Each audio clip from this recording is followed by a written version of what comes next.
Uh, we shall now start with our another very interesting webinar on very interesting subject and with expert speaker. Myself, Karthikeya B. Shah, Chairman of Webinar Committee, AGFTC. I warmly welcome all the panelist members, expert, and all the participants in this webinar of 14th August in practical aspects under Viva Se Vishwas scheme and FAQs. Friends, I am saying with a proud that today 7 association has joined hands to organize this webinar, which consists of All Gujarat Federation of Tax Consultants, Income Tax Bar Association Ahmedabad, the Tax Practitioner Association Nadiyad, Bhavnagar Income Tax Bar Association, Jamnagar Tax Consultant Association, the DISA Tax Bar Association, and Income Tax Bar Association Mehsana. I express my gratitude to all the associations, its president and honorable secretary, and all the members of these associations who have joined hands together to organize a very unique and very needed webinar. It is a high need of this webinar at this right time because Viva Se Vishwas, we want a greater clarification from an expert for a better filing till 31st December.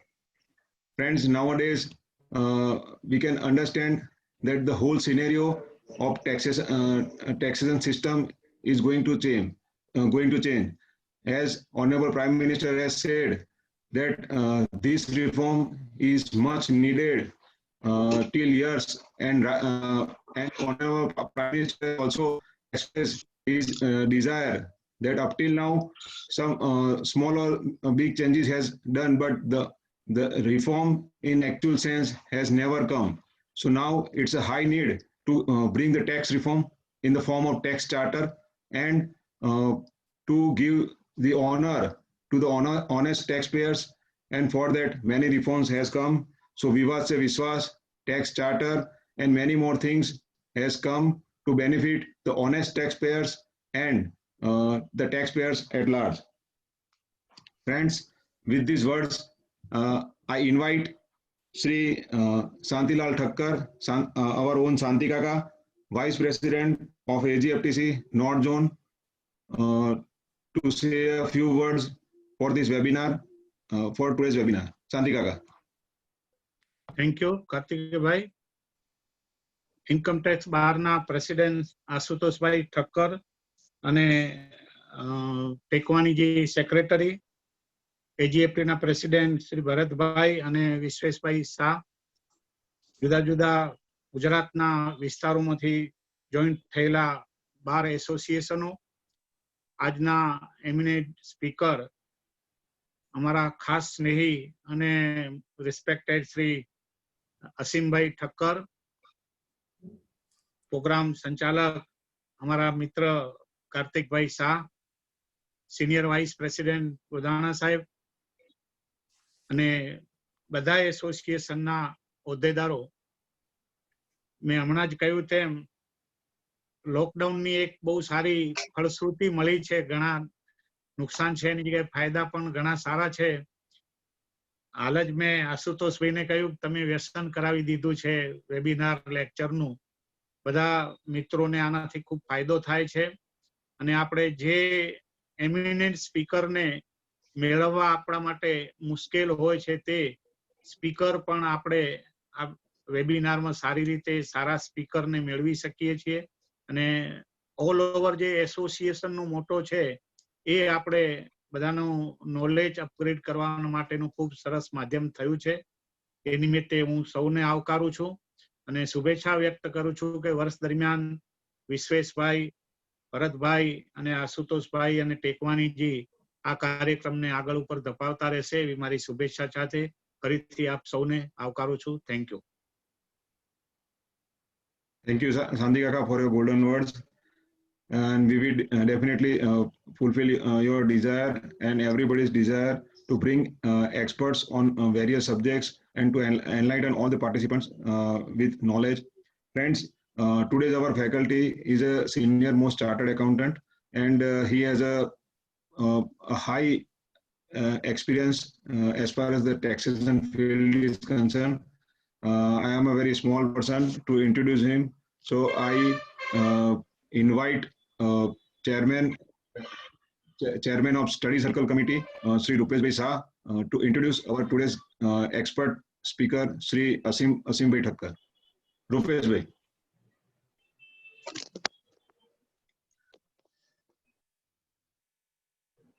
Thank you, all the president of all the association and the dignitaries of all the association. Now it is my privilege to introduce my close friend and our family friend, Shri Asim L. Thakkar, who is a successful chartered accountant, and he is a statutory auditor of various listed companies and other non-corporate entities. His professional experience consists of consultancy in direct taxes, Benami properties, and appearance before the Tribunal and Settlement Commission. He is a former vice president of ITAT Bar Association and also served as post of chairman of various committees of professional association. I welcome on behalf of all the association to Sri Asim. Before this webinar hosted now, I request Sri Asim L. Thakkar to start today's webinar. Thank you.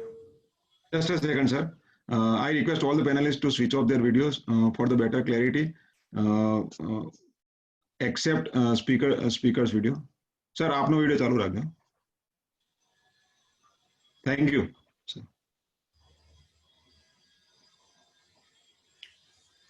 At the outset, I'm very thankful to the All Gujarat Federation of Tax Consultants, Income Tax Bar Association, Tax Practitioners Association, Nadiyad, Bhavnagar Income Tax Bar Association, Jamnagar Tax Consultants Association, DISA Tax Bar Association, and the Income Tax Bar Association, Mehsana, for inviting me and giving me an opportunity to interact with you and share some of my thoughts on the recently launched Vivad Se Vishwas Scheme 2020.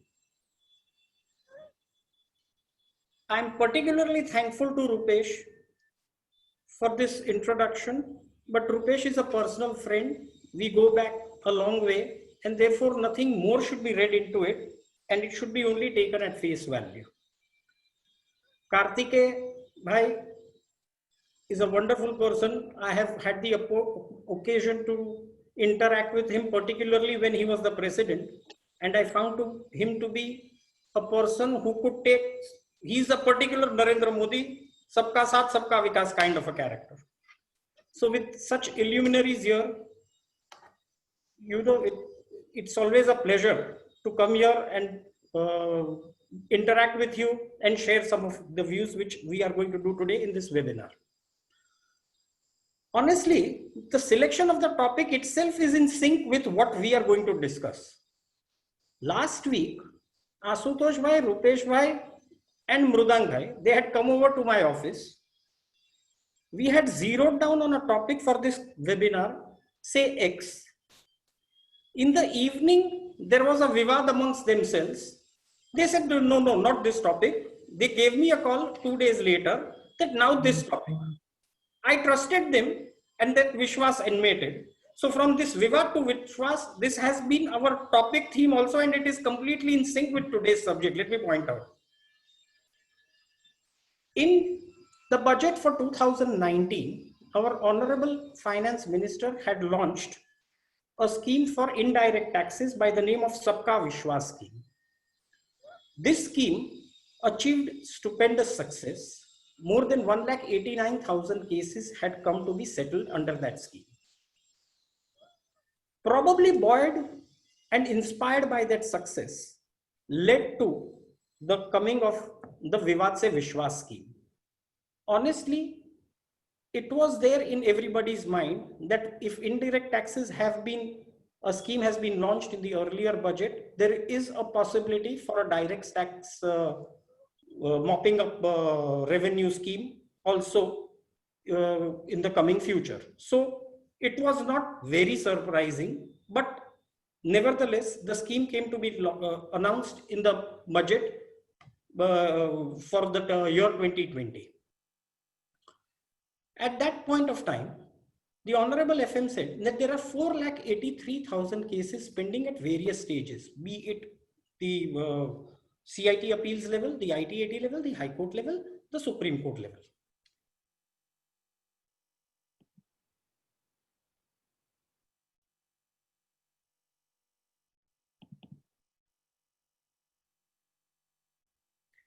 Now, it was also remarked by the Honorable FM that the filing of appeals is far in excess than the disposal, which has led to a huge backlog. As per the information then given, as on 30th November 2019, there was a demand of about 9.37 lakh crores, which was embroiled in this litigation. The tax revenue for the financial year 18-19 was 11.37 crores. Therefore, nearly 1 year's tax revenue collection was somehow the other stuck up in these litigations. Apart from that, so therefore, there were three primary objectives. If you look into the statement of objects and reasons for launching the scheme, there were three primary objects which had been for the purpose of bring about this scheme. One was that they wanted to end litigation to a considerable level, which they could do if there was a very attractive scheme in the offing. Two, they wanted that the revenues which were stuck up in these litigation, they come over to the income tax department, so the government reserves are augmented. And third, the time, money, energy and resources of the taxpayer which is involved for defending a tax litigation, that can be utilized more and channelized more productively for their business purposes. So with these three objectives, they launched this scheme. Now, first and foremost, let us be very clear that this scheme, though is relating to direct taxes, is only confined, it's only restricted to income tax. So the disputes involving, say, other direct taxes such as wealth tax or security transaction tax or commodity tax, transaction tax or equalization levy are not included. So therefore, only income tax would be taken into consideration when this scheme is launched. For understanding and appreciating the applicability and the eligibility of the scheme, one has to go to the definitions. Section 2 of this act contains the definitions. Now let me point out, there are only 12 sections in this scheme, fewer rules. It is, if you go through a plain reading, you can finish off the act and the rules within 30 minutes. This is not an act or a rule where you have to search for loopholes. Let us be very clear about certain things so that there is no misunderstanding. This is a scheme which has been brought about that you come forward, settle your taxes, you will be waived your interest and penalty, and for that particular tax area, you are home and dry. So it is a settlement commission kind of a thing for you, that if you pay up your taxes and if you're ready to part with that money, you are getting away without paying your penalty and the statutory interest, which otherwise nobody has the power to waive. So three particular definition terms which you have to keep in mind for ensuring that your eligibility and your applicability to the scheme. The first is section 2(1)(b), appellate forum. What is appellate forum? It would mean and include the CIT appeals, the Income Tax Appellate Tribunal, ITAT, the High Court and the Supreme Court. That is section 2(1)(b). The specified date as per section 2(1)(9) of the N of the Act is 31st of January 2020. And most importantly, the appellant who can subscribe to the scheme, he has been defined in section 2(1)(a). Now, who is an appellant? As per section 2(1)(a), appellant means a person in whose case you have filed an appeal or a writ petition or a SLP, this may be filed by him, and this has been filed before an appellate forum, that is any of those 4 judicial bodies which I referred to earlier. This can be, these appeal, writ petition or SLP could have been filed by him, or it could have been filed by the income tax authorities, the department, or both of them. And where such appeals, SLPs and writ petitions have not been disposed of as on the specified date, that is 31st of January 2020. So if you have an appeal pending on 31st of January 2020, you are eligible to make an application under the Vivad Se Vishwas scheme. That is one. The second category who are eligible are a person in whose case an order has been passed by the AO, or in whose case an order has been passed by the CIT appeal or the tribunal in any appeal before them, or the High Court in a writ petition on or before the specified date, that is before 31st of January 2020, and the time for filing further appeal is still available as on that date. So for instance, my assessing, in my case, assuming that the assessment order has been passed on 15 January, I get 30 days time. So that therefore sometime in February is my due date for filing the appeal. So therefore, as on the specified date, that is 31st of January, I would be eligible. As on that day, I have time for filing the further appeal. So therefore, I would be eligible to make an application under the scheme. The third category who has been named, that who would be, to whom this scheme would apply, is that a person who has filed objections before the dispute resolution panel under section 144C, and the DRP has not issued any direction on or before the specified date. DRP is closely associated with transfer pricing. If I can briefly, because some of you may not be aware of the transfer pricing provisions and how the procedure is.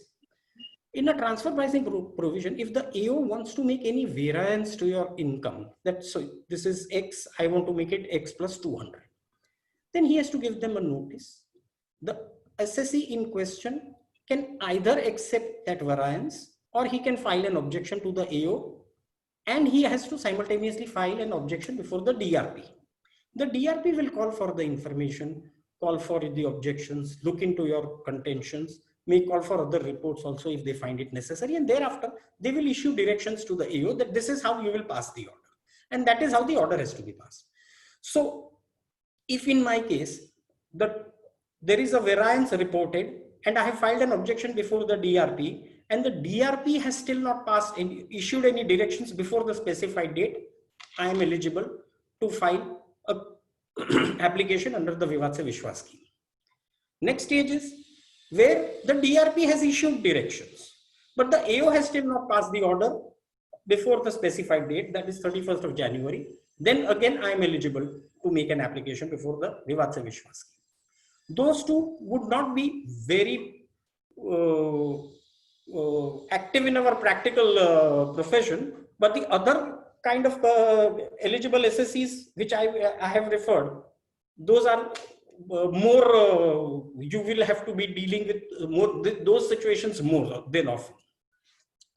The fifth category is that you have filed a revision petition under section 264, and the revision petition has still not been disposed of as on the specified date, that is of 31st of January 2020.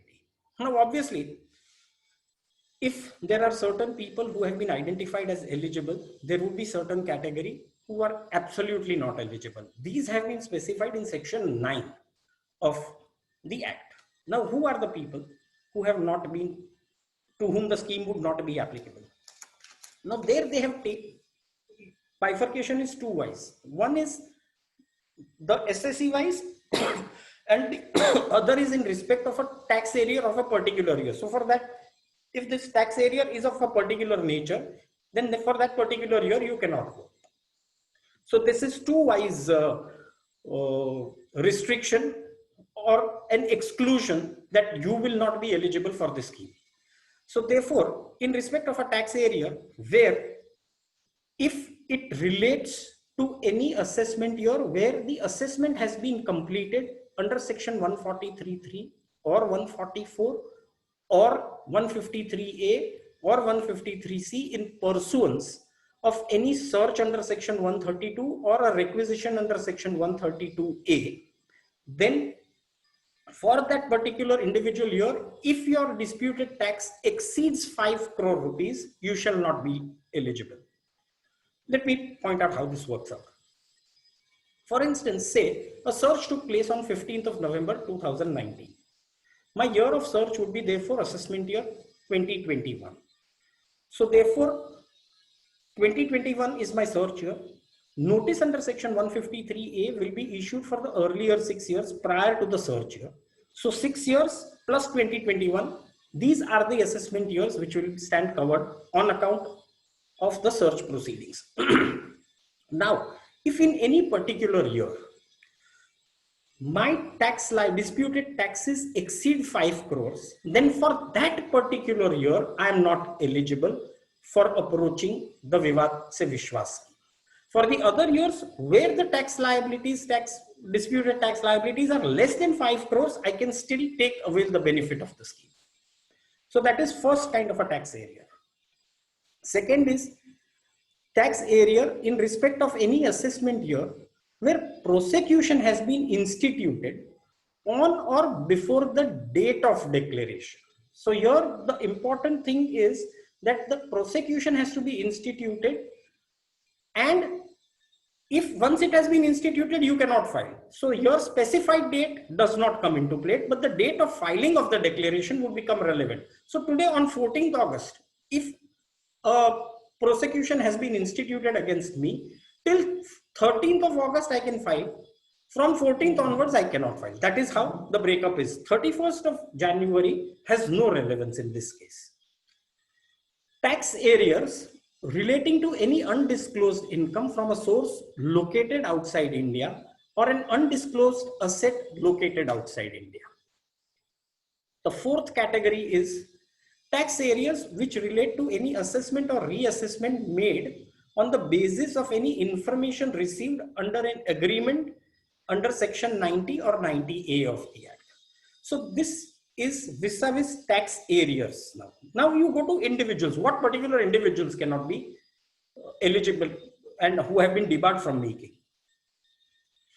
Any person in whose case an order of detention has been passed under the COFEPOSA Act, unless such detention order has been revoked by advisory board or it has been set aside by a superior court. However, if this has been revoked, thereafter only he can file and not before. So if there is a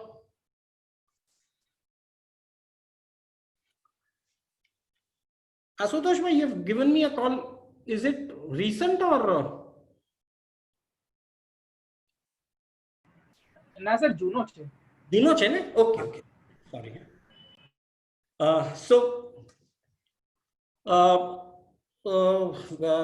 In case of a COFEPOSA where an order of detention has been filed, then he shall not be eligible to file.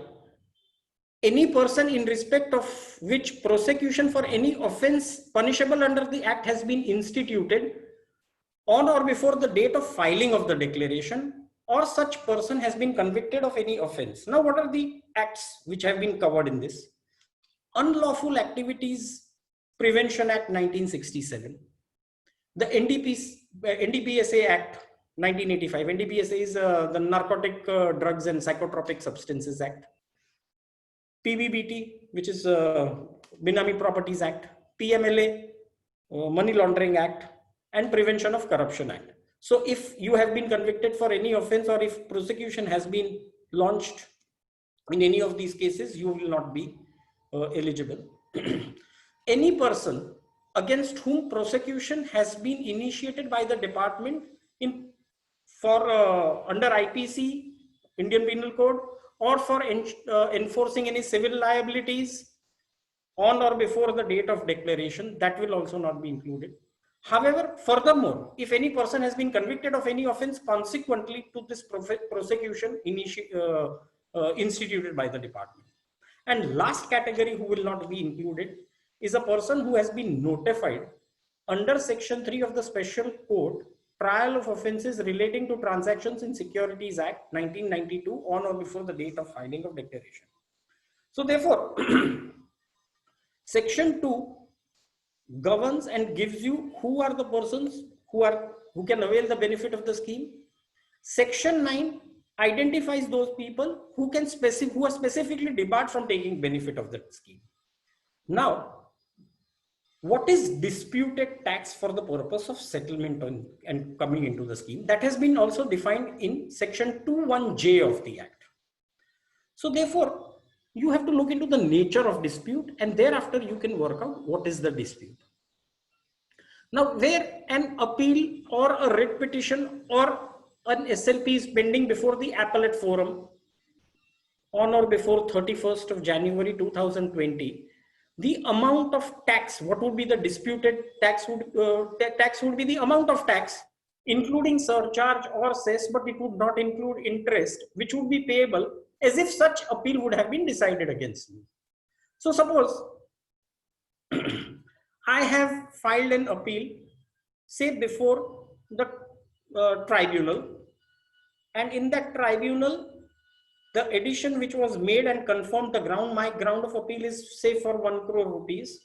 I had filed a return, they have made an addition of 1 crore, CIT has dismissed my appeal, and I've gone to the tribunal, and that 1 crore rupees I have been challenging and disputing. So the disputed amount would be that if I lose that appeal, 1 crore would become my disputed tax, and that is what I will have to settle. Where an appeal or a writ petition has been passed on or before the 31st of January 2020, and the time limit of filing the appeal has not expired. So this is the second situation, that the appeal has already been decided. It has been decided prior to 31st of January 2020, and you have still time to file further appeal. Under such circumstances, what would be the amount payable would be the amount of tax, including surcharge and cess, but not including interest, payable by the SSC after giving effect to such order. So if you have got a relief, say suppose on 15th of December, CIT appeal has decided my case. He has granted me out of that 1 crore 50 lakh rupees relief. So for that 50 lakh rupees relief, I can go to the tribunal. The time is still available as on 31st of January 2020. So for my this situation, the disputed tax would be 50 lakhs, because this is the appeal effect order. If it will be passed, I would be given a relief of 50 lakhs. Where an order has been passed by the AO on or before 31st of January 2020, and time limit for filing the appeal against such order has not expired, then the amount of tax, including surcharge and cess, not including interest, would be the amount payable as per the assessment order. Where objections are pending before the DRP on or before 31st of January 2020, I had explained in brief what the procedure of the DRP was. So the DRP provisions I have explained, in such a case, whatever would be the tax, including surcharge and cess, but not including interest, that would be payable by the SSC if the DRP were to confirm the variance to the income. This is my filing the objections.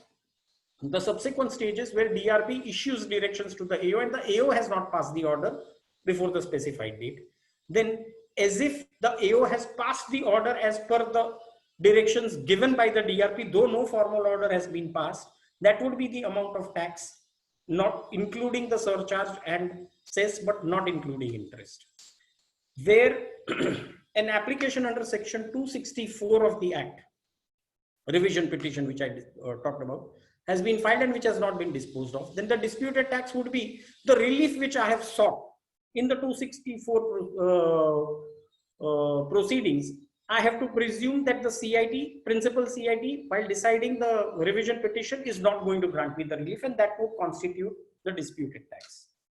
In case where the appeal is pending before the CIT appeals, and he issues an enhancement notice, he is not satisfied that the AO has not correctly assessed me, this income needs further revision. Then where such an enhancement notice has been issued prior to 31st of January 2020, my disputed tax would comprise of such income as included in the enhancement notice plus the disputed tax already in the appeal. That would constitute my disputed tax. Sometimes it may so happen that there would be situations where there might be MAT credits or alternative minimum taxes credits available, which might have been reduced, or there might have been unabsorbed losses or depreciation of earlier years, which might have reduced. Then under such circumstances also, they have given a situation that how to go about and work out the disputed tax.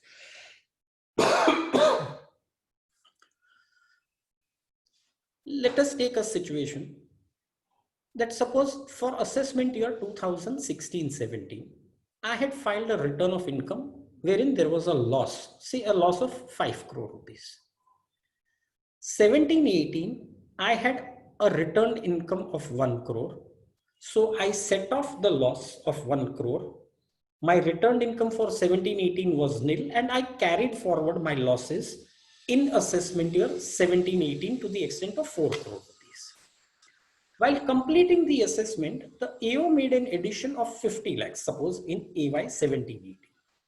Now, if I want to settle this issue, there are two ways which have been given. One way is that I pay taxes of that 50 lakh rupees as disputed, and my carry forward would continue as 4 crores. The other situation is that I will get the benefit of the carry forward, but in the future it would be to that reduced extent. So I get the benefit of 50 lakhs, but now my carry forward would be restricted to 3.50 crores. The choice is absolutely that of the SSE, whichever choice he wants to make.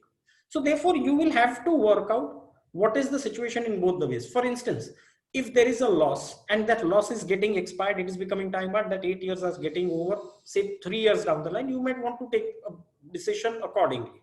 Similarly, MAT, you do not know when the MAT, you know exactly when the MAT period is getting expired for the MAT credit. So accordingly, you will take the decision. So both, you will have to work out both the ways. Whichever way is beneficial to you, that is how you will be taking it forward. So that is how this entire thing, definitions move. Now we come to section 3, 4, 5 are the operative parts of the scheme. Asutosh bhai.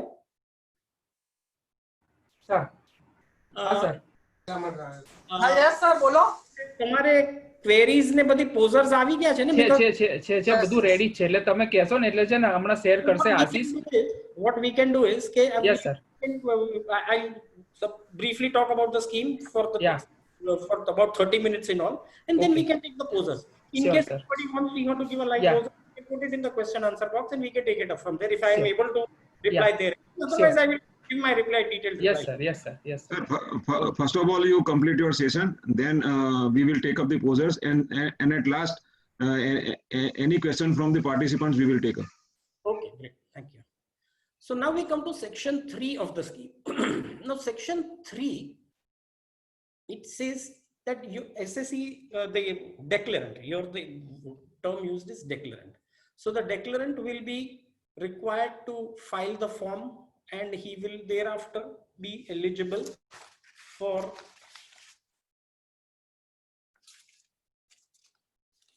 he shall file the declarant shall be filing as per the provisions of the Act on or before 31st of December 2020, that is the now where the scheme has been extended. This declaration shall be filed before the designated authority. The designated authority has been notified already, and this declaration shall be in accordance with the provisions of section 4 and notwithstanding anything contained under the Act or any other line, it shall be payable at the tax rates which have been prescribed. Now, what are the tax rates which have been prescribed? Now, let us have a look at that. There are two situations. One, where the appeal or the writ petition or the SLP has been filed by the SSE. And the second situation is where the department is in appeal. So, if the nature of tax area where the appeal has been filed by the SSE. We'll take up that situation first, and thereafter we'll come to the appeals filed by the department. So where the appeals have been filed by the SSE first, the aggregate of the disputed tax, interest, penalty on such disputed taxes, including penalty leviable or interest charged or chargeable. In cases other than block, it would be where the taxes are paid on or before 31st of December 2020, it shall be 100% of the disputed taxes. So 100% of the, so you don't have to pay interest or penalty, just pay 100% of your disputed taxes, and these taxes have to be paid on or before 31st of December 2020. If you make a payment subsequent to 31st of December 2020, that is on or after 1st of January 2020, you shall be liable to pay 110% of the disputed tax. Now, this is where the assessments are not made in pursuance of a search proceedings. Now, if the assessments have been made in pursuance of search, that is, an assessment has been completed either under 143(3) or 144 or 153A or 153C in pursuance of a search under 132 or one requisition under 132A, the tax rates would be slightly different. It would be 125% of the disputed tax where the payments are made before 31st of December 2020, and it shall be 135% of the disputed tax where the payments are made on or after January 2020.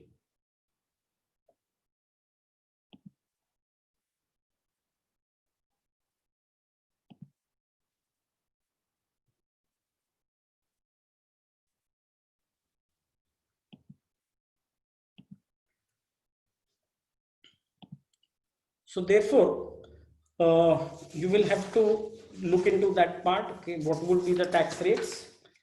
The next tax rate, sorry.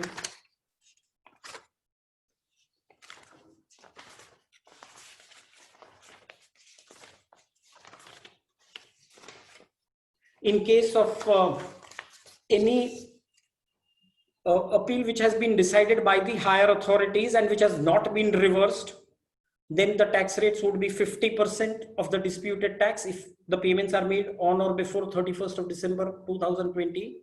It shall be 55% if the same have been made subsequent to the 31st of December 2020. Similarly, in case of a disputed cess or interest or penalty fees, sorry, it would be 25% if paid before 31st of December and 30% if paid thereafter. Now, where the writ or the appeal or the SLP has been filed by the department, the rates would be halved. So therefore, if it is for an assessment or an appeal which is not relating to any search, it would be 50% of the disputed tax in the first instance if you make the payment before 31st of December, and it would be 55% if the payments are made otherwise. Similarly, in case of a search proceedings, it would be 62.25% if the payments made before the 31st of December, and 67.5% if it is made post December. And in case of penalty and disputed penalty, interest and other, it would be 12.5% and 15%. So that is how the rates have been prescribed. Now, once that has been done, let us come to section 3.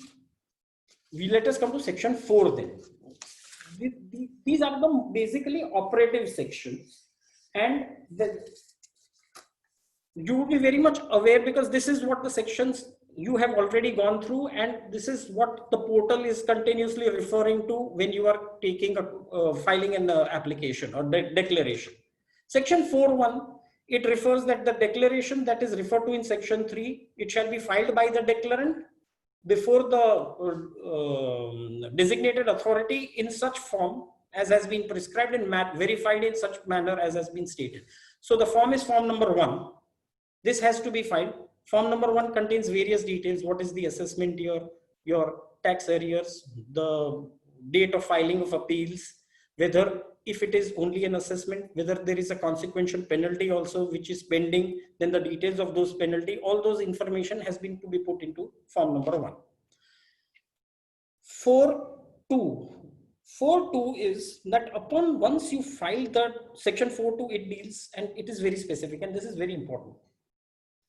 It says that once you have filed, upon filing the declaration, any appeal before the CIT appeals or ITAT is deemed to have been withdrawn. So there is a deemed withdrawal of an appeal before CIT or tribunal once the declaration is filed. Now, what is the deemed date of withdrawal? They say the deemed date of withdrawal is as per the order as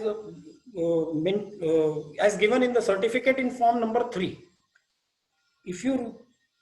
This is the order which is passed under section 5.1. So 5.1 gives you, once you file a declaration, you receive a form number 3. In that form number 3, that would be your deemed date that your appeals have been withdrawn. Once you receive form number 3, within 15 days, you have to pay the taxes as indicated in form number 3. Form number 3 would refer, it is a certificate issued by the designated authority, and he indicates that what is the tax area and what is the amount tax payable which is required to be paid by you. So once you receive that, there is a deemed withdrawal vis-a-vis what are the pending appeals before the CIT appeal and ITAT.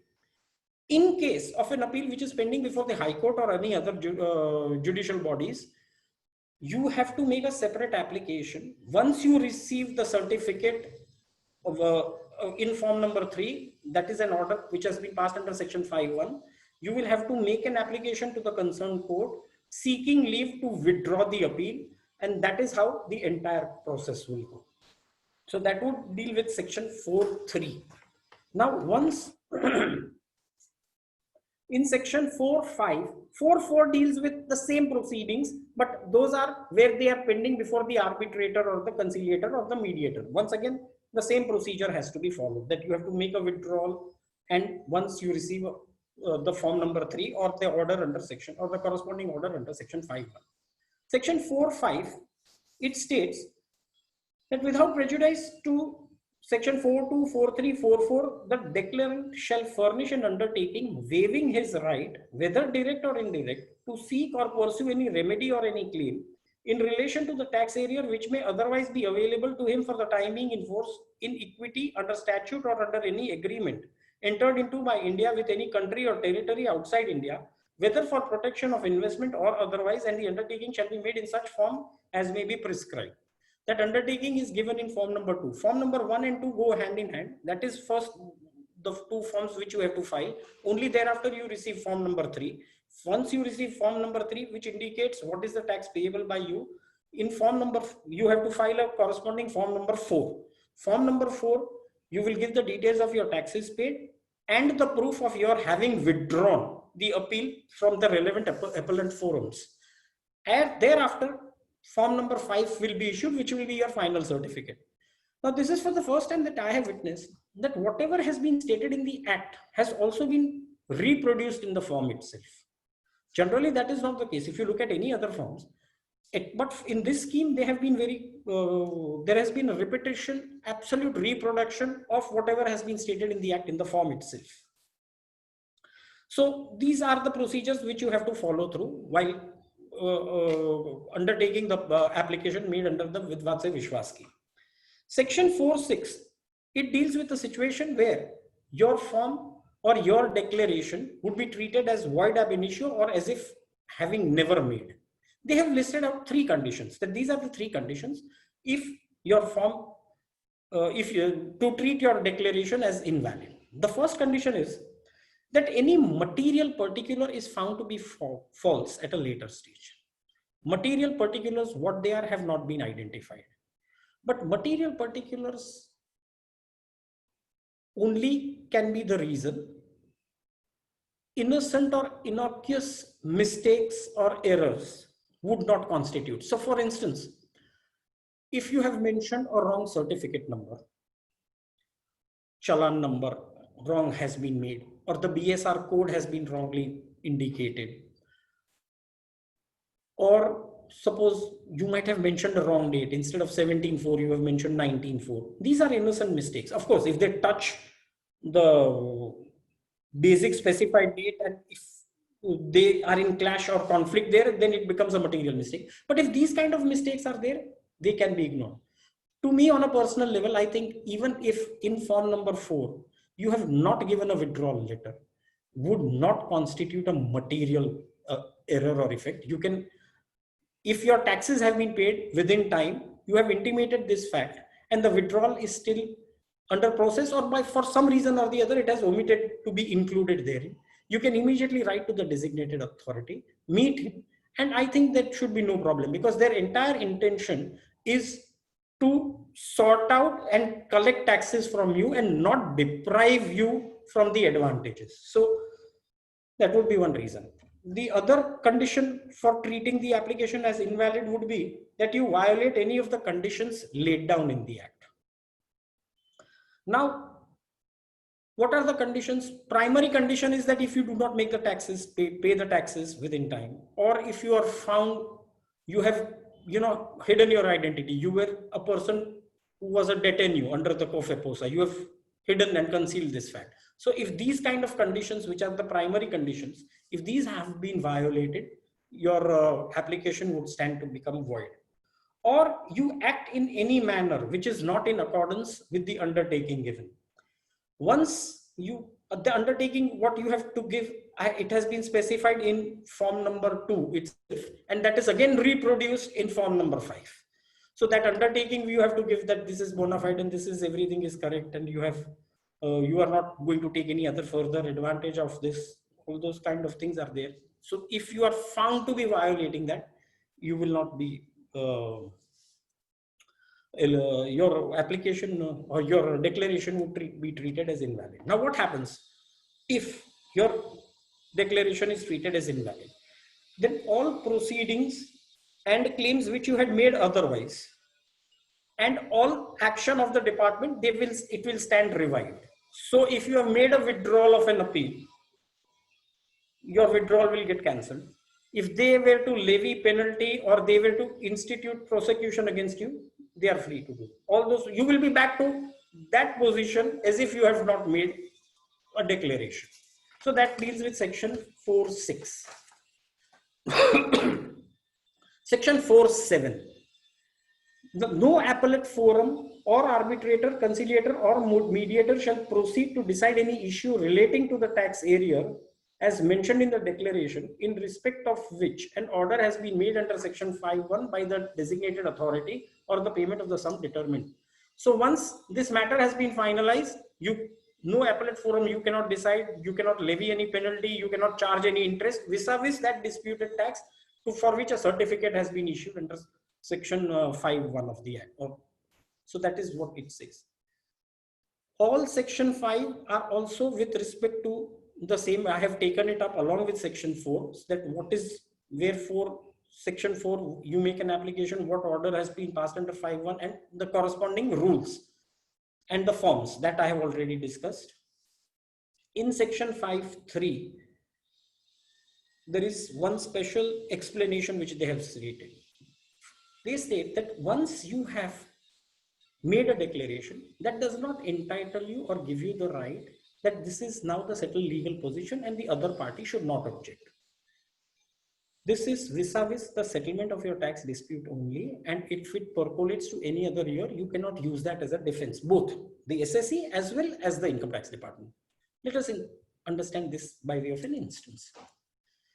Suppose in assessment year 2016-17, an addition on account of cash credit has been made, that I have taken a cash credit from Y, and that Y is, this is an unexplained cash credit, and this has been added. Similar addition has again been made in assessment year 17-18 in respect of same Y. Now I have preferred a Vivad Se Vishwas application for 16-17, which has come to be accepted. I have paid my taxes.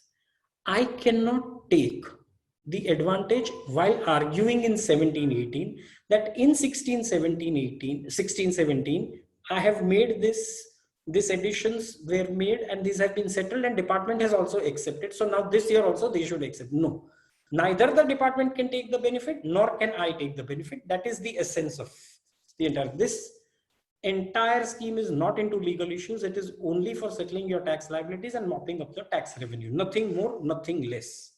Section 6.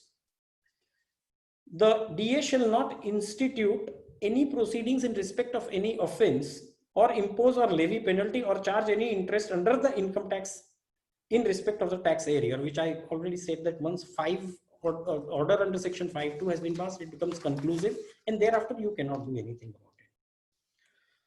Section 7 mainly, it deals that if you have made any payments in excess in form number 3, not because I will come to that later.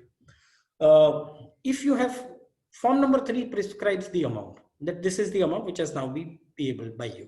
Now, if you, in spite of that, make a further payment, then you shall not be eligible for the refund. However, if prior to the filing of the declaration, you have made any payments and such payments and the credit for such taxes exceed the amount than what has been indicated in form number 3, you shall be eligible to refund to that extent. However, interest under section 244A would not be available. So therefore, you can be eligible for a refund but not interest only where the payments have been made prior to the filing of your declaration form and the same is in excess of the amount as determined in form number 3 issued by the designated authority. And section 8 clearly provides that the benefit, concession or immunity shall be restricted only to the extent to which the declaration has been made. You cannot, merely because you have made a declaration in X, you cannot say that now you give me the benefit of Y. So the probability of, I do not know, but suppose what happens is you can take a circumstance like, there are additions of cash credit. I have settled the issue. Now I want to capitalize that amount. Will I be able to do it? Now I have paid the taxes. Why not? That is one question which would arise. Presently, this scheme doesn't permit. Let me be very honest with you. But I think Ashutosh Bhai and Bharat Bhai bhi yahi achhe. You should all take this matter up with the central board that if you are paying taxes, you allow the capitalization. So that would benefit the SSE to a great extent. You are paying your taxes, then why not you get the benefit of the capital which has been raised? But presently, this scheme is not allowing. Section 9, as I pointed out, those are the exclusions that those persons who cannot take part in the scheme.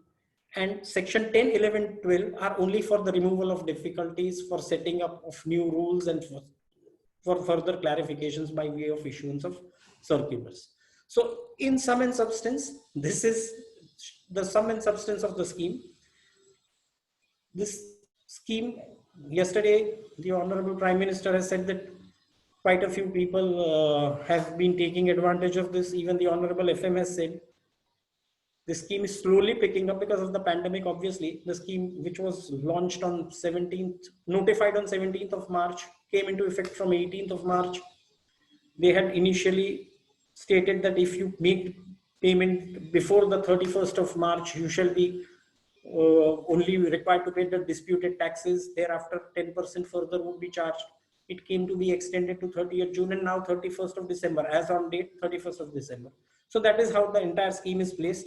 And let's hope it works out well, because right now how the response is going to be will only the time will tell, because of the pandemic, the economic situation of the people are not very good. Some of my clients said that no, now we want to contest rather than settle the issue. So that is how the entire situation goes. So I put this is what I had to briefly explain about the scheme. Now, if there is anything further, we can take it up. Thank you so much once again. It has been a pleasure interacting with you. If you permit, we start with the posers. Sure. Yes, sir.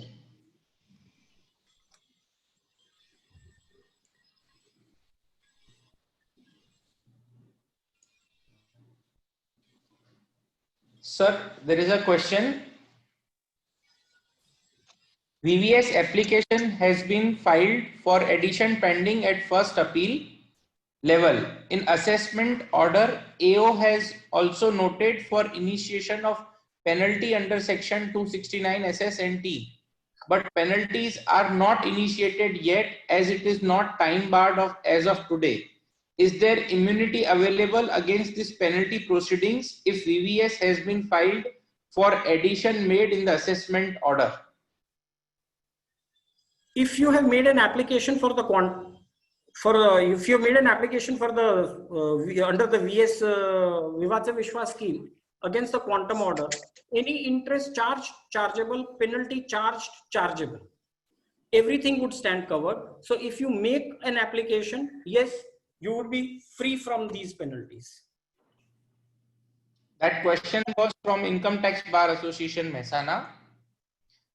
Second question is, appeal withdrawal is necessary to be filed with form number 4. Further, if the letter is not filed with form number 4, what is the solution as there is no option for filing the revised form? Appeal withdrawal is definitely necessary for form number 4. But as I pointed out, section 4.2, where an appeal has been filed before the CIT or the tribunal, form number 3 is the deemed date of withdrawal. So in such a case, if a withdrawal has not been formed, a withdrawal letter has not been filed, it would not be a material error which would invalidate your appeal. See, the essence of this scheme is collection of taxes. They want taxes, and if you pay the taxes, and if in procedure a withdrawal letter has been missed out by you, you can immediately contact the designated authority, and I think they will take a very broad view. There is no reason to panic or hit the anxiety mode in such a situation. This is a very innocuous error which can be sorted out. It will not invalidate your application. Definitely, you just need to meet the designated authority, explain the fact. If not possible, write a letter to the chairman CBDT. But they want their taxes, so, and if you are paying your taxes, there should not be a hurdle. Okay, sir. Next question is, VVS application is filed and form number 3 is also received. Now the SSE has changed his mind. The appeal has not been withdrawn from ITAT yet. What will be the impact on pending appeal at ITAT? Once form number 3 has been received, then you have to pay taxes within 15 days. If you do not pay the taxes within 15 days, one of the conditions as so laid down, you have violated. So now what happens is that you are back to square A. Section 4.6 would apply. Once section 4.6 apply, you are at that stage where you were had you not made a declaration. So all proceedings and withdrawals which you have made, they will stand revived, and whatever the income tax wanted to do, that is also revived. So your appeal will also automatically revive, though you will have to write a letter. It is mentioned in the form 3 that the tax particular aspect has been taken care of in reply to question number 43 of the circular number 9, 2020, the frequently asked questions. 43 deals with this issue. Okay, sir. Next question is, it is mentioned in the form 3 that the tax needs to be paid within 15 days from the date of form 3. Whether in such cases, tax paid after 15 days period would be valid as the date of scheme has been extended to 31st December 2020. The scheme has been extended to 31/12/2020 for filing. And once that date has been extended. Once you file, all other procedures of section 3 will come into play. My personal opinion is that you have to pay your taxes within 15 days on the receipt of form number 3, irrespective of the scheme having been extended.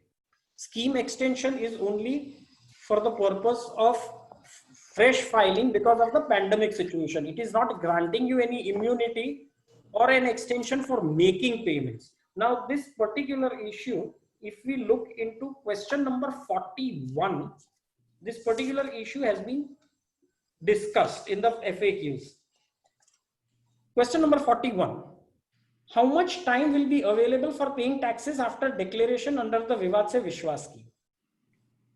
As per section 5 of the Vivad Se Vishwas, the DA shall determine the amount payable by the declarant within 15 days from the date of receipt of the declaration and grant a certificate to the declarant containing particulars of the tax area and the amount payable after such determination. The declarant shall pay the amount so determined within 15 days of the date of receipt of certificate and intimate the details of such payment to the DA in the prescribed form. Thereafter, the DA shall pass an order stating that the declarant has paid the amount. It may be clarified that 15 days is the outer limit. The DA shall be instructed to grant a certificate at an early date, enabling the appellant to pay the amount on or before. At that point of time, when the FAQs were come, the date extended was 30th June. So it has been mentioned 30th June, so that he can take benefit of the reduced payment to settle the dispute. So therefore, please do not take a chance. Please make the payments within 15 days. Otherwise, you will have problems with this. Thank you, sir. Next question is, in case where CIT appeal allowed 3 issues out of 4 on which addition were made, the assessee has preferred appeal before ITAT on only 1 issue decided against it. Department is in appeal for 3 issues decided against it. If the assessee opts for VSVS on single issue, it has appealed before ITAT. What would be the status of the case? So this is a case where there are cross appeals before the tribunal, I'm presuming. Yes, sir. Assessee has filed an appeal. Department has also filed an appeal. I only want to settle my appeal, not settle the appeal filed by the department. I'm entitled to do so. Nobody can stop me.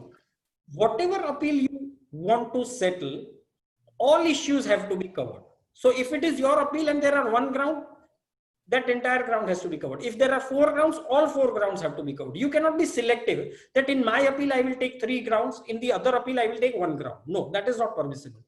So in this case, the departmental appeal would survive and the assessee would be required to contest and run the matter before the tribunal vis-a-vis the departmental appeal, and his appeal would stand settled. And this is particularly, this also issue has been covered in question number 40 of the FAQ also. If I can just point out, where there are 2 appeals filed for an assessment year, one by the appellant and one by the tax department. Whether the appellant can opt only for 1 appeal. If yes, how would the disputed tax be computed? The appellant has an option to opt to settle the appeal filed by it or appeal filed by the department or both. Declaration form is to be filed assessment year wise. That is only 1 declaration for 1 assessment year. For different assessment years, separate declarations have to be filed. So the declarant needs to specify the declaration in the declaration form number, whether he wants to settle his appeal or departmental's appeal in his case, or both for a particular assessment year. The computation of tax payable will be carried out accordingly. Okay, sir. Thank you. Next question. Next question is, in case of an SSE, the bankers have transferred the balance lying to the credit of SSE's bank account to the assessing officer pursuant to order of directions given by the AO to the bankers to remit the amount and thus recover the outstanding demand from the SSE. However, as on date, the outstanding demand as appearing on IT portal does not take into consideration any such recoveries, and the tax officer has not intimated the SSE about direct recoveries from the bank account of the SSE, and hence the taxpayer does not have the details against the assessment year in which the AO has adjusted such recovered amount. In that case, how the taxpayer can calculate the tax payable under VSVS? So here we have a situation where the amount has been directly recovered under section 226(3), and the SSE is not aware that from which particular year, that you'll have to check up with form number 26AS, or you'll have to go to the ALTAS. 1. 2. You will in such circumstances have to go to the assessing officer and cross verify their ITBA portal. You'll have to make a cross verification. There is no choice or discretion left with you, because if you are not having information, you will have to gather information from all external sources. If whatever has been taken away from your bank account does not reflect in those items, you will have to move a rectification application. Move a rectification application with the AO, intimate the designated authority that I intend to file Vivad Se Vishwas scheme. I have made an application under section 154. So please ensure that this is expedited so that I can avail of the benefit. That is the only way you will be able to go about. But you will have to go to the department also. You will have to check with the external sources and the portal also. And thereafter, because if you do not have the record, and to the extent you have the record which is not reconciling, you will have to undertake a rectification application before you file an application for the Vivad Se Vishwas scheme. This question was given by CA Chandresh Shah. This was slightly covered in question number 25 also. In question number 25, I'll just read out. In case appeal or arbitration is pending on a specified date, but rectification is also pending with the AO, which if accepted will reduce the total assessed income. Will the calculation of disputed tax be calculated on rectified total assessed income? So here the rectification is vis-a-vis income. In our case, the rectification would be vis-a-vis the tax credit. So you can move a rectification application. Okay. That would be the solution to this. So next question is, in case of an SSE, the appeal filed before ITAT has been dismissed by the tribunal for reasons of non-appearance. However, the tribunal has given an opportunity that in case the taxpayer is able to show the reasonable cause for non-appearance, it would be at liberty to restore the appeal. The taxpayer files a miscellaneous application before the tribunal for restoring the matter and hearing on merits. The SSE has filed an MA before the ITAT to restore the matter, considering his submission in support of a reasonable cause, which is yet not taken up for hearing. Can the taxpayer now avail the benefit of Vivad Se Vishwas scheme by considering MA as an appeal pending before the tribunal on the ground that the MA is in respect of same appeal? Once your appeal has been dismissed ex parte or whatever might be, yes, it is ex parte, multi-plan must have applied 38 ITD. You have to file an MA to restore the appeal. Merely filing an MA is only an application for restoration. It is not an order. Please be very clear. So under such circumstances, what you need to do is you file an MA, you immediately write a letter to the registrar requesting for an early hearing in this matter. Take an early hearing, see that the matter is restored and an order passed recalling the matter. Once the matter is recalled, it shall relate back to the date of original filing. Only thereafter can you file the Vivad Se Vishwas, not before. Merely making an application does not mean that an order has been passed. Your making an application cannot be equated with an order. Please do not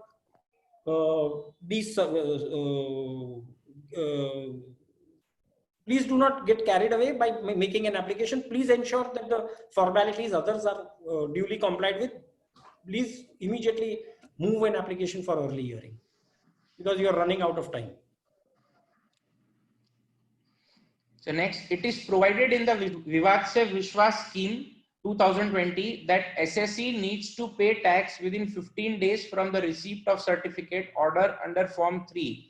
But in the COVID-19 situation, during the period of lockdown, April and May 20, many orders Form 3 were passed, but the same were received by the SSE after 1st June, opening of lockdown 4. In such circumstances, whether the payment made after 15 days of passing of the order under Form 3 will be considered as valid payment. Also, whether the Form 1 and 2 filed by the SSE will be considered as valid. Whether SSE is required to file new or revised application under Form 1 or 2. See, because of the pandemic, the Income Tax Department is working with skeleton staff. It is entirely possible that all such declarations which have been made, they have been processed at a later date. Once you have received form number 3, would clearly be reflective of the position that form 1A and form 1 and 2 have been accepted by the department. Only if they have been accepted will they issue a form number 3. Now, whether if it has been issued after beyond 15 days will not be a material factor. If it has been issued, your form number 1 and 2 has been accepted by the department, you don't need to file a revised or a new application form. Just make your payments within 15 days of the receipt of form number 3. You should be fine. Thank you, sir. The SSE has received an appellate order dismissing the penalty under section 271C on 30th November 2019. The SSE has filed a petition under VSV scheme on 25th January 2020 and has not preferred second appeal in tribunal. Form number 3 is generated. Now CIT appeal office phones for submission of letter for withdrawal of appeal. How is it possible to file such letter when there is no appeal pending before CIT appeal and tribunal? What is the remedy? Ashish bhai, I think there is some error in the dates. The SSE has filed petition under VSV on 25/1/2020. The scheme was not notified. It has been notified only on 17th March 2020. Sir, we will get the updated. Something is missing. The next question is, the SSE has filed the return of income declaring total income of rupees 10 lakhs on which tax payable comes to rupees 1,50,000 approximately. The income is assessed at 15 lakhs on which approximately tax payable comes to rupees 3 lakh plus 234C interest of rupees 10,000. There was a TDS of 5 lakh rupees and the SSE was granted refund of 1,90,000 rupees plus 20,000 interest. In this case, the disputed tax comes to rupees 1,50,000 plus 10,000 interest. Disputed income is rupees 5 lakh. The appeal is pending before CIT appeal. The SSE has now filed the petition for VSV scheme. In view of above facts, there is no tax error. In form 1, the SSE has to give the details of disputed income, disputed tax. Information related to payments against the tax area is to be given. SSE has not paid any tax after passing of the order as there being more TDS, and SSE has received the refund order. As per our view, disputed tax is already recovered from the TDS in Part E information related to the payments against tax area. TDS to the extent of disputed tax plus interest amounting to rupees 1,60,000 should be shown. The disputed tax shows payable nil and refund of interest rupees 10,000 as refundable. Is this approach correct or is there any other alternative? Can we go back to the earlier slide, please? Yes, sir.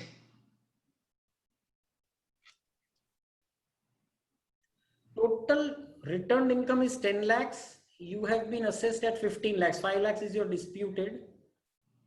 And there is a TDS of 5 lakhs. 5 lakhs. Yes. 190. You have been granted refund after taking into effect the tax demand arising because of the addition. Yes.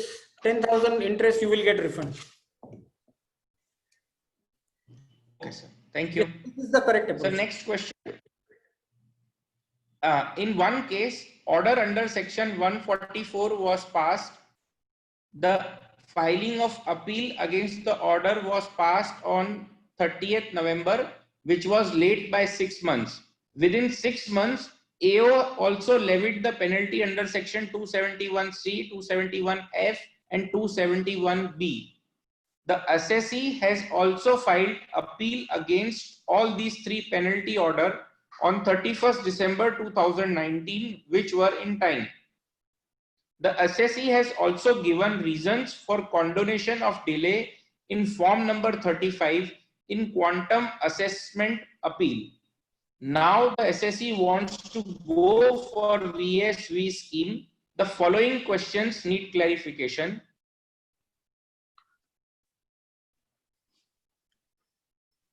Whether filing before VSV petition, order for condonation of delay should be obtained from CIT appeal. Whether, so we go all three together? Yeah. Firstly, whether for before filing, yes, VSB order of condonation would be necessary. It has to be a legible appeal. Appeal pending. Sorry. There have been indirect instructions that you please go slow and go easy for this condonation aspect and allow them. Prior to VSV scheme, we had the KVSS scheme. In the KVSS scheme, there were various decisions which came up because the SSEs had come to be deprived of the benefits of the scheme for various reasons, that the appeal is not valid or it is infructuous. I will just point out, please take note of these decisions when you go to the CIT appeal and request. Firstly, you have to write a letter to the CIT to issue the notice for hearing since you intend to file, and you please pass a separate order for condonation. Please do that. That would be the first step. And thereafter, you please take note of these decisions. These will be relevant and assist you. If the SSE is able to explain the condonation of delay, the tribunal, here the case was before the tribunal will condone the days, and hence the SSE can avail the benefit of the scheme. One may refer to the following case laws. CIT versus Shatru Sulya Digvijay Singh Jadeja, 277 ITR 435. Parallel citation is 147 Taxman 566 or 197 CTR 590 Supreme Court, which was rendered in the context of similar provisions of KVSS 1998, wherein again they refer to the decision of Dr. Renuka Dattala, 259 ITR 258, wherein it was held on the interpretation of section 95(1)(c) of the KVSS scheme, that if an appeal or revision is pending on the date of filing of the declaration under section 88 of the scheme, it is not for the designated authority to hold that the appeal or the revision was sham, ineffective or infructuous. In the case of Raja Kulkarni versus State of Bombay, AIR 1954 SC 73, the Supreme Court laid down that when a section contemplates pendency of an appeal, what is required for its application is that an appeal should be pending. And in such a case, there is no need to introduce the qualification that it should be valid or competent. Whether an appeal is valid or competent is a question entirely for the appellate court before whom the appeal is filed, and to decide such determination is possible only after the appeal is heard. But there is nothing to prevent a party from filing the appeal which may ultimately be found to be incompetent. That is, whether it is held to be barred by limitation. From the mere fact that such an appeal is held to be unmaintainable on any ground whatsoever, it does not follow that there was no appeal pending before the court. Accordingly, the court held that for the above stated reasons, order of the designated authority rejecting the declaration filed by the SSE were to be quashed. No infirmity to that extent was found in the impugned order of the High Court. The appeal was to be dismissed accordingly. And in case of Tirupati Balaji Developers 5 SCC 1, it has been held that where an appeal does not cease to be an appeal, though it may be irregular or incompetent. So therefore, you must approach the CIT appeal, ensure that the condonation of delay has been, the delay has been condoned, then it becomes a valid appeal. Only thereafter can you proceed. Otherwise, you will find it difficult, but they will be highly cooperative in these matters as the assurance given. Next is whether the SSE has to file 4 separate forms for 4 appeal filed, or only one form filed against the quantum appeal will serve the purpose. No, only one form has to be filed. You do not have to file. So in the form itself, there is a separate column indicating what are the penalty proceedings pending for that year, that you have to mention separately. Okay. If after accepting form 1 for quantum appeal, that penalty will be automatically waived. Okay, sir. Next question is, the order was passed in December 2019. The order was served on 10th January 2020. The SSE has still not filed any appeal. Can the SSE now take the benefit of the scheme after filing of appeal with mentioning reasons for condonation of delay? Yes, he can still file and make an application for the condonation and thereafter file an application. Yes, there is nothing wrong. It's perfectly permissible. Had the scheme not been there, could he not have filed? Yes, he could have filed. Merely because the scheme is there, why should he be deprived of his right of filing an appeal and seeking condonation? All the above questions were by CA Bakulai Shah. We thank him for that. The next question is, the quantum appeal is pending before ITAT as on 31st January 2020. SSE paid the full amount of tax and interest and entitled to refund of interest amount under Vivad Se Vishwas scheme. The SSE furnished Form 1 under the scheme on 29th July 2020. The AO has passed the penalty order on 29th April 2020 under Section 271C during the lockdown period and served the same. SSE has filed an appeal against the said penalty order on 24th July. AO presses to pay 25% amount of the penalty levied, which is incidental to the quantum appeal pending before ITAT. Is the action of the department justifiable? When you have filed form number 1 under the scheme on 29/7/2020, whether this penalty order passed has been mentioned therein or not? Mrudang? Yes. In the form, there isn't any specific column because the date, once you mention the date 29/4/20, it shows that order must be before 31st January 2020. No. So therefore, this penalty order is not pending as on 31st of January. That is what your contention is. The penalty order is pending, but order is not made. Order is made on 29th of April. So that is what I'm saying. Penalty is not pending. That is why it is not showing. See, what you will have to do is, in all probability, you will have to meet that designated authority and write to him, appraise him of this difficulty, because this is a portal issue. But nevertheless, I think you will have to file a revised form number 1. Again, it's not accepting in the first form number 1. It doesn't accept. No, form number 1, there isn't any column for the date after 31st January 2020. So that you will have to meet with the designated authority only for this. Though I have serious doubts. For instance, let us take, since this question has arisen. Suppose, let's say there is an appeal which has been pending on 31st of January 2020, and suppose the order has been passed on 14th of August. Can I file Vivad Se Vishwas on the ground that it was pending on 31st of January 2020, though in the intervening period? My answer is no. You cannot avail of the benefit, because your appeal should be pending on both the dates, when you file the declaration as well as on 31st of January 2020. Applying that same principle, penalty would be slightly in a difficult situation here. But the quantum is pending. Once the quantum is deleted, then automatically. But quantum is pending where? It is pending before the ITAT. Until then, they are not. ITAT. So in any case, yes, quantum. There is some portal issue only. You'll have to meet the designated authority. Yes. Ashish bhai. Okay. Yes, sir.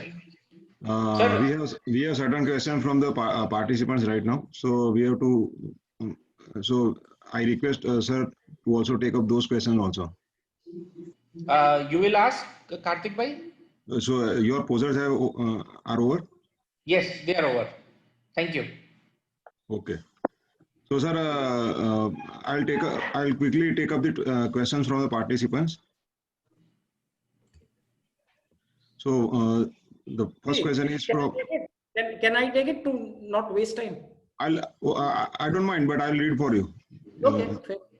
The first question is from Sri Praveen Sahu. My appeal on specified date pending before ITAT and later on tribunal remand my case to CIT appeal for to decide the appeal on merit. Now I want to avail Vivad se Viswas. Now please suggest me which authority I have show where appeal is pending on specified date. If I show it as ITAT, then do I have to file application for withdrawal of appeal to tribunal, which I can't do as tribunal already decide the matter and no appeal is pending before him. See, your appeal is right now, once the matter has been set aside to the CIT, your appeal is pending before the CIT and not the ITAT. Because now the ITAT will have to take, the CIT will have to take the decision in this matter. 1. 2, if this, that you will have to write CIT only here, not ITAT. Another question is from Sri Vipul Shah. High pitch addition. Due date to file appeal was 31 January 2020. Through oversight, appeal not filed but filed after 15 February 2020. Any option to opt for VSVS?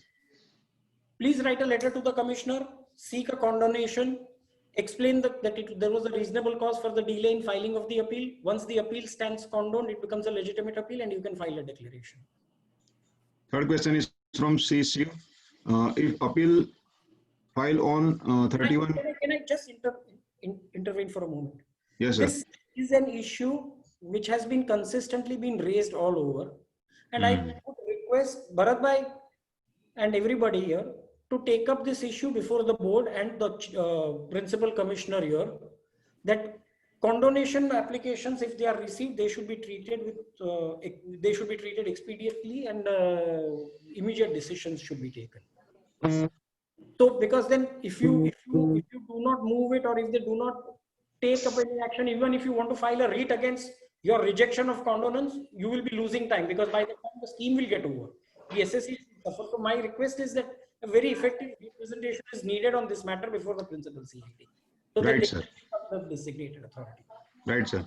So another question is from that Vivad se Viswas form filed 2 months before, but after 2 months also PCIT has not approved Vivad se Viswas. What should I do? You have to write to the designated authority and tell him that this form has been filed accordingly, which has not been still disposed of. If not, you do not receive a reasonable explanation, or write to the chairman CBDT. Otherwise, there is no other course. Another question is from CA Rubal Bhandari. What is the time limit to withdraw the appeal once CIT approval is received in Form 3?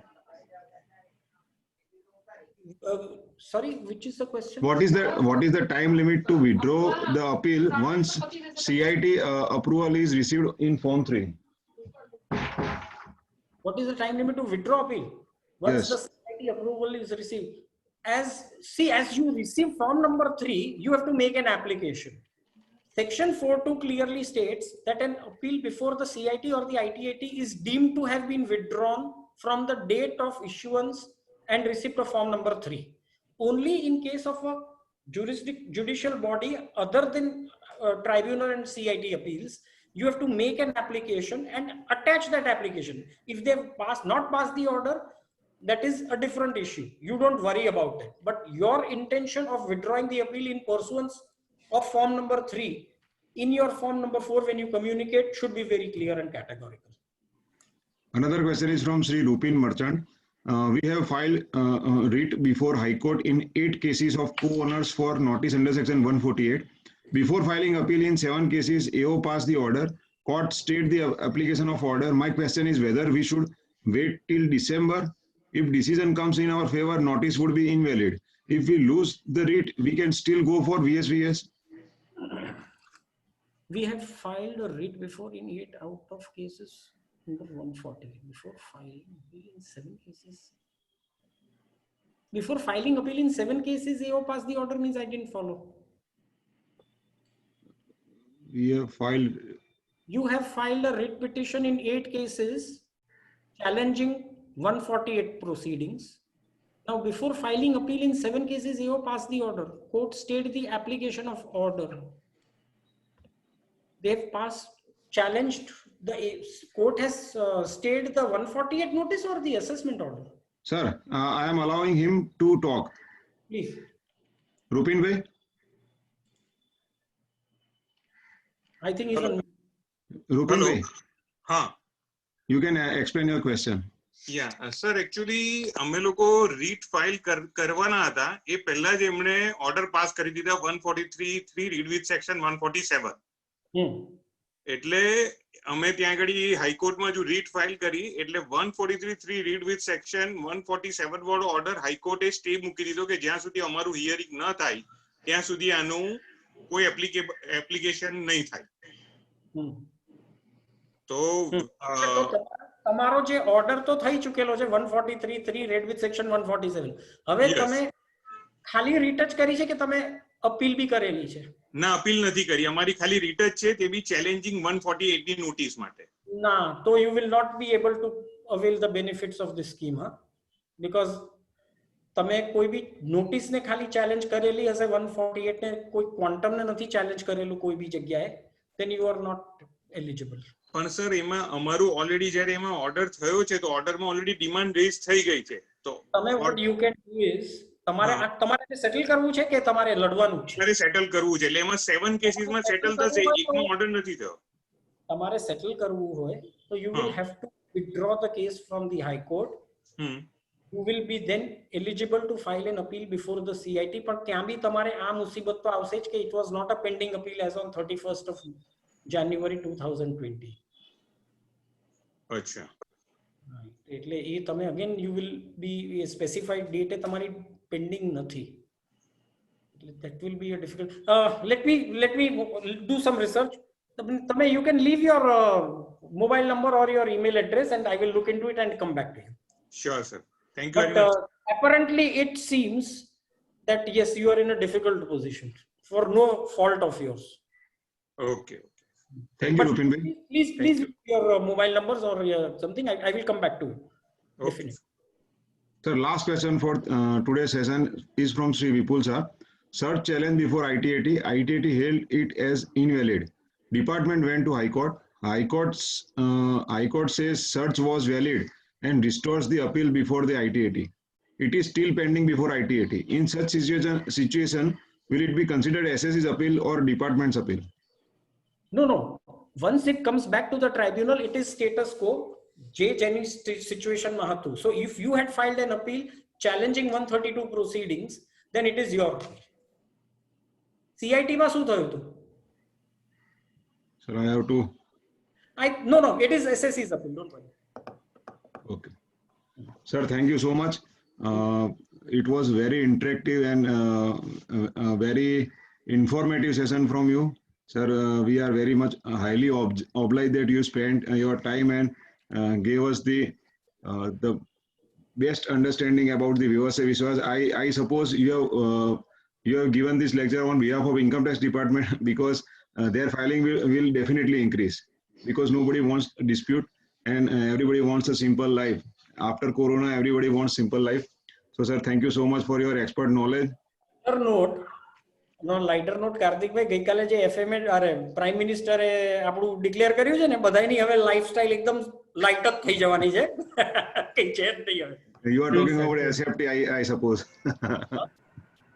You are talking about SFT, I suppose. Obviously, yesterday what has happened is a big difficult position now which we are all facing, will be facing in coming years. That's true. So we enjoyed your session thoroughly and all the posers and the questions from the participants. I suppose all the participants have been satisfied by the reply of the expert. Now I request Sri Tarak Bhai Patel to proceed for vote of thanks, and after his vote of thanks, I have certain announcements to make. Tarak Bhai.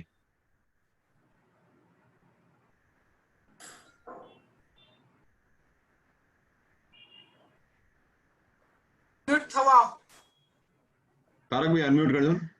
Unmute કરજો તમારું. Okay. It is my honor to give vote of thanks to today's learned speaker Ashim Bhai Thakkar. He has clearly explained a particular aspect of Viva Se Vishwas scheme, and his speech is really he delivered a really helpful speech to file an online application to a Viva Se Vishwas scheme. I heartily thankful to him on behalf of my association and 6 other various associations Thank you, Asim bhai. Thank you. Thank you, Tarak bhai. Friends, quickly I will make certain announcements. I am very happy to inform you that Sri Amit Jain, who is a new principal CCIT of Gujarat,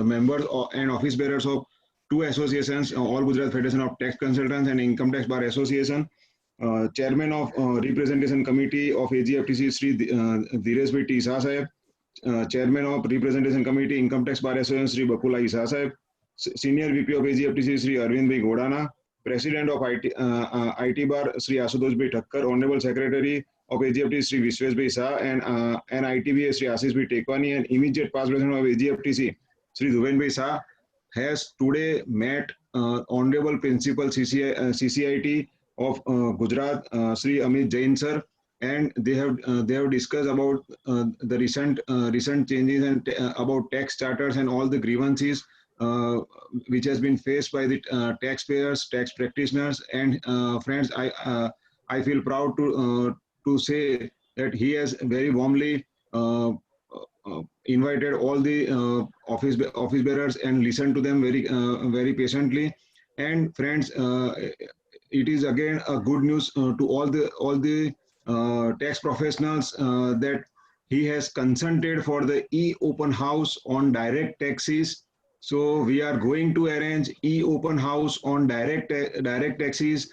I suppose in the month of August.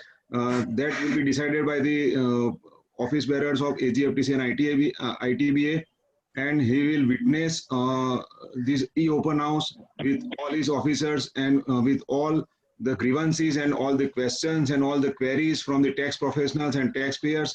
So friends, this is a very important announcement I have to make, and I request all the members of these two associations and all the members of other associations who have joined to please send your grievances, your queries, your questions on or before 25th August 2020, so that we can frame the posers, we can frame the questions, and we can conduct this e-open house in a very framed manner. So with this announcement, I again thank our today's expert faculty, CA Asim Bhai Thakkar sir, and sir, we have enjoyed a lot, and we have taken so much of your time.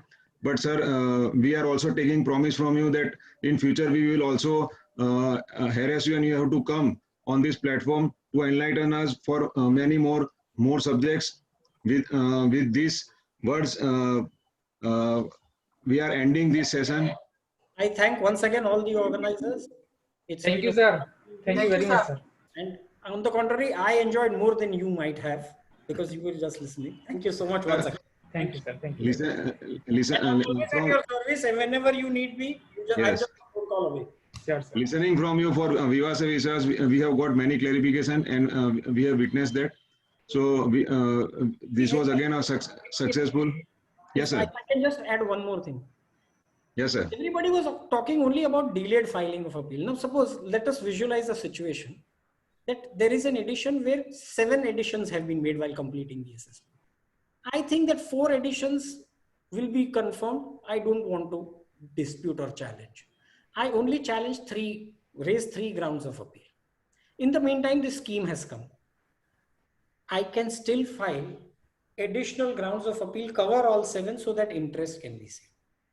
Because if I can make a condonation for delay, I can make an application for admission of additional grounds. So there are so many things, which can happen over this. So as and when the time passes, we'll be confronted with different situations, and I hope everything sorts out pretty fast.